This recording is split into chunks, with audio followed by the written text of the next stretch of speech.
ndërmarrjet përbashkët për aeroportin e Vlorës, por mund të them që është një situatë e turpshme që kërkon ndërhyrje të shpejt edhe nga qeveria, po edhe nga gjykatat.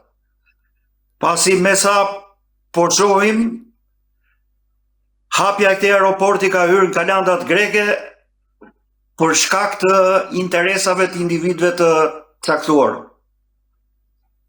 Kjo është një tërheqje vëmendje edhe për qeverinë kur zgjedh investitor për vepra kaq të rëndësishme, strategjike. Duhet të ketë kujdes që mos të përfundojnë tek individ tillë të cilët nuk arrin të merren vesh as për gjërat më thelbësore, se kush është pronar i çfarë. Që mendoj që ka ardhur koha të ndërhyet dhe të mos lihet kështu si ka tandis ndërtimi i aeroportit Vlorës.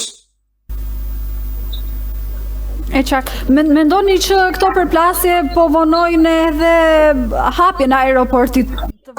Ato e kanë vonuar, aeroporti Vlorës duhet të ishte në funksionim tani.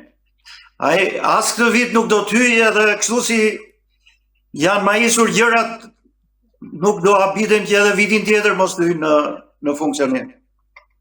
Prandaj them që duhet ndërhyj qeveria dhe duhet ndërhyj edhe sistemi gjyqësor, duhet përshpejtoj shqyrtimin e ankimimeve.